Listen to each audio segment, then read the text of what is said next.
Hello students, जैसा कि आप सभी जानते हैं आजकल कोरोना काल चल रहा है। कोरोना महामारी से हम सभी भयंकर रूप से पीड़ित हैं। इसीलिए आयुक्तालय के आदेशानुसार कोरोना काल को दृष्टिगत करते हुए ऑनलाइन क्लासेस का आयोजन किया गया है।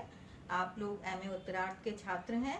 आपका 7th पेपर जो कि वैकल्पिक विषय वाला है, उसमें सूरदास, तुलसीदास, प्रेमचंद में से प्रेमचंद जो है वह मैं आपको पढ़ाऊंगी।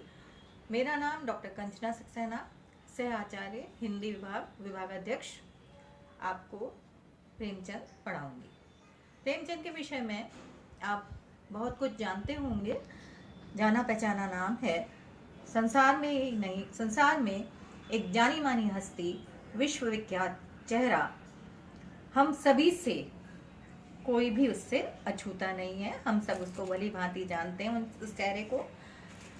भारत में ही नहीं अपितु विश्व में उनको चेखव और गोर्की के समकक्ष माना गया, उनसे उनकी तुलना की गई। प्रेमचंद के बारे में आप सब बहुत कुछ जानते होंगे, ऐसी मेरी मान्यता है, क्योंकि आप एमए उत्तरार्ध के छात्र हैं और एमए में आते आते छात्र जो है बहुत कुछ पढ़ चुका होता है। ऐसा मैं सोचती हूँ कि चूंकि आपने हिंदी विषय लिया है तो हिंदी में आपका रुचि होगी, आप उसको पढ़ने में आपको आनंद आता होगा। और प्रेमचंद तो चूंकि गद्य से जुड़े हुए हैं, उपन्यास सम्राट हैं, कथा साहित्य उन्होंने लिखा है, तो मैं ऐसा मानती हूँ कि आप सब उनसे भली भांति वाकिफ होंगे। हम उन पर दृष्टिपात करें इससे पहले आवश्यक हो जाता है एक विहंगावलोकन करना हिंदी साहित्य के इतिहास पर। हिंदी साहित्य का विकास जो भी है, उसका जो वर्गीकरण किया गया विभिन्न आचार्यों के द्वारा किया गया। कई आचार्यों ने हिंदी साहित्य का अपने अपनी मान्यता के अनुरूप वर्गीकरण किया है, लेकिन आज तक जो सर्वमान्य वर्गीकरण माना जाता है वो आचार्य रामचंद्र शुक्ल के द्वारा दिया गया वर्गीकरण माना जाता है। जैसा कि मैं सोचती हूँ कि समझते होंगे, हिंदी साहित्य का वर्गीकरण जो किया उसमें सर्वप्रथम जो काल है आदिकाल। आदिकाल संवत 1050 से 1375, 1375 से 1700 भक्ति काल, संवत 1700 से 1900 तक आधुनिक काल, और आधुनिक काल 1900 से प्रारंभ होता है। जैसा कि हम सब जानते हैं कि सन और संवत में 57 साल का अंतर होता है। संवत सन की अपेक्षा 57 साल ज्यादा होता है।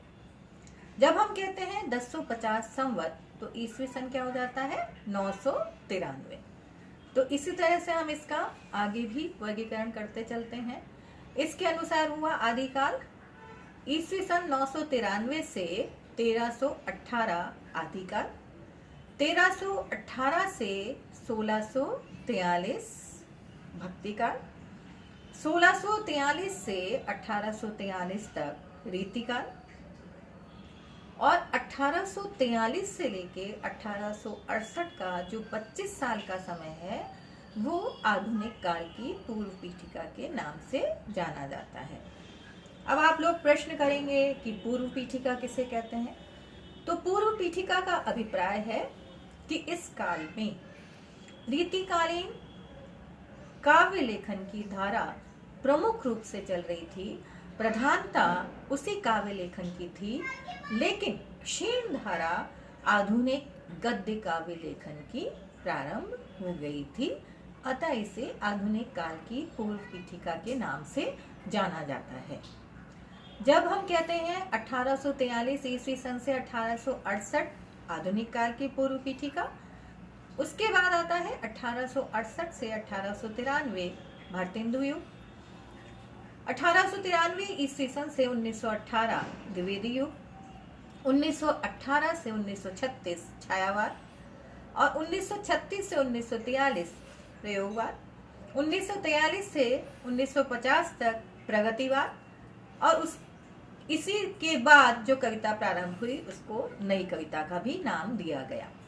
अब नई कविता में भी विभिन्न आंदोलन चले। नामकरण करने के जो आग्रही लोग थे उन्होंने 50 के बाद की कविता का भी बाद में जो चलता रहा, 60 के बाद की कविता को नाम दिया उन्होंने साठोत्तरी कविता। 60 के उत्तर में लिखी जाने वाली, 1960 के उत्तर में लिखी जाने, उत्तर का मतलब बाद में, पश्चात 1960 के पश्चात जो कविता लिखी गई वो साठोत्तरी कविता। 1970 के बाद जो कविता लिखी गई वो सत्तरोत्तरी कविता, अर्थात 70 के उत्तर में 70 के पश्चात लिखी गई कविता। इसके बाद 80 के बाद जो कविता लिखी गई वो है 8वें दशक की कविता। 90 के बाद जो कविता लिखी गई वो है 9वें दशक की कविता। और इसके बाद अब चूंकि हम 21वीं शताब्दी में आ गए हैं तो इसमें 2001 से 2010 हम कह सकते हैं 21वीं शताब्दी का प्रथम दशक, द्वितीय दशक। अब जैसा कि आप सभी जानते हैं कि आदिकाल के विभिन्न नाम रखे गए, विभिन्न नामकरण किए गए। आदिकाल जैसा कि नाम से विदित होता है प्रारंभिक काल, पहला काल। आदिकाल नाम किसने दिया? हजारी प्रसाद द्विवेदी ने। आचार्य रामशरण शुक्ल ने इस काल में वीर रस की प्रधानता को दृष्टिगत करते हुए, चूंकि इस काल में जो रचनाएं लिखी गईं उनमें प्रमुख रूप से रस के बारे में आप थोड़ा जानते ही हैं कि सामान्यतः साहित्य में 9 रसों की गणना की गई है। उन 9 रसों में वीर, श्रृंगार और शांत रस जो हैं उसमें वीर रस की प्रधानता आदिकाल के काव्य लेखन में थी। क्योंकि इस काल के कवि जो थे आश्रयदाताओं के आश्रय में रहते थे, राजाओं के आश्रय में रहते थे, तो राजाओं के युद्धों का सजीव वर्णन किया गया है। इसलिए इस काल का उन्होंने वीर रस, वीर गाथाओं को देखते हुए इस काल के नामकरण दिया वीर गाथा काल। इसी तरह से महावीर प्रसाद द्विवेदी ने नाम दिया बीज वपन काल। राहुल संकृत्यायन ने नाम दिया सिद्ध सामंत युग। मैं आपको बहुत अभी मोटा मोटा रूप से बता रही हूँ क्योंकि हमारा मूल लक्ष्य जो है प्रेमचंद को पढ़ना है, तो केवल साहित्य पर हम विहंगावलोकन कर रहे हैं, इतिहास पर, साहित्य के।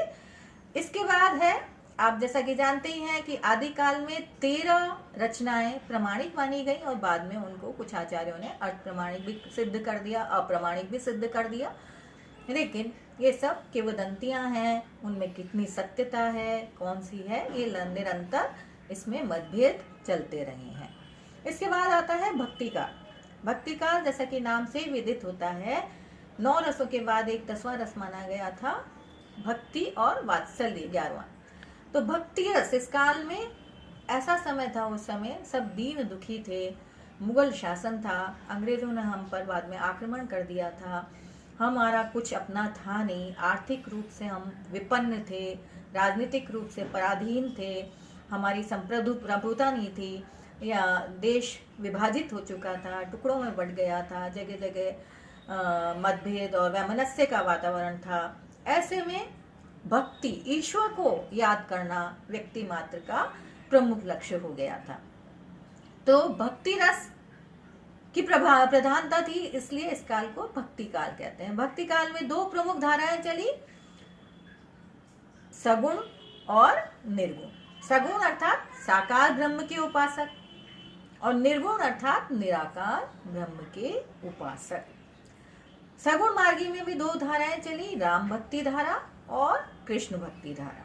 राम भक्ति धारा के प्रमुख कवि हैं तुलसी। आप उनका रामचरितमानस है वह हिंदू धर्म का आधार ग्रंथ माना जाता है। इसी तरह से आप देखते हैं उन्होंने किसमें लिखा रामचरितमानस? अवधी भाषा में। उसके बाद सूर जो है, सूर की हम 3 प्रमुख रचनाएं जानते हैं। सूर और बहुत कुछ लिखा उन्होंने, वात्सल्य रस के सम्राट कहलाते हैं। कहते हैं कि वो वात्सल्य का बाल वर्णन में सब कोना कोना जहाँ के आए हैं उसका, संसार का इतना अच्छा उन्होंने वात्सल्य रस का चित्रण किया है। तो सूर सागर, सूर सारावली और साहित्य लहरी उनकी 3 प्रमुख रचनाएं रही। इसके बाद ज्ञान भक्ति धारा, प्रेमाश्रय धारा जिसके प्रमुख कवि हैं जायसी, जिनका आपने पढ़ा ही होगा, पद्मावत, जिसमें रत्नसेन और पद्मावती के माध्यम से उन्होंने लौकिक प्रेम के माध्यम से अलौकिक प्रेम की अभिव्यंजना की है।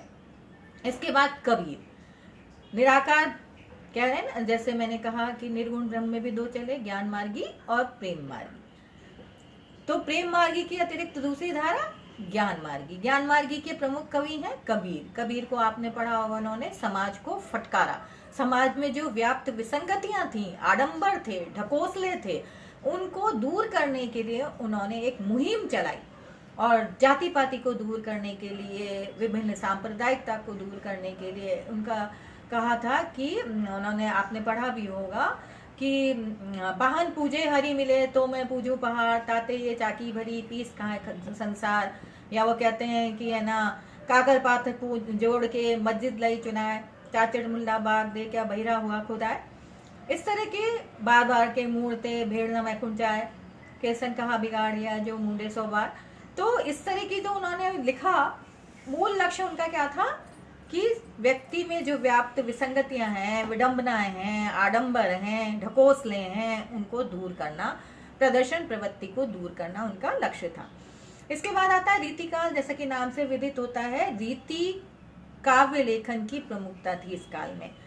3 प्रमुख धाराएं चली इसमें, रीतिबद्ध, रीति सिद्ध, रीति मुक्त। रीति मुक्त धारा के प्रमुख कवि हैं घनानंद, जिन्होंने की लिखा सुजान को लक्ष्य करके। सुजान एक वैश्य थी, उनको लक्षित करके उनको उससे प्रेम हो गया था और उनको लक्षित करते हुए उन्होंने लौकिक प्रेम से पारलौकिक प्रेम की व्यंजना की है। इसी तरह से रीतिबद्ध, जैसा कि नाम से विदित होता है, रीति की परिपाटी में बनकर उन्होंने काव्य लिखा। तो इस काल के प्रमुख कवि जैसे हैं, आप जानते हैं केशव के, आपने देखा होगा कि पहले लक्षण ग्रंथ लिखते थे, फिर लक्ष्य ग्रंथ लिखते थे। कवि प्रिया लिखा, जिसमें उन्होंने पहले अलंकार लिखे, फिर उसके उदाहरण दिए। रसिक प्रिया में पहले रस लिखे और लक्षण दिए रस के, फिर उसके उदाहरण लिए। रामचंद्रिका उनकी बहुत प्रसिद्ध ग्रंथ है उनका। इसी तरह से रीति सिद्ध कवि के आप जानते हैं बिहारी के बारे में। तो बच्चों, आज तो हम थोड़ा यहीं क्लास खत्म करते हैं। इसके आगे मैं आपको अगली क्लास में बताऊंगी।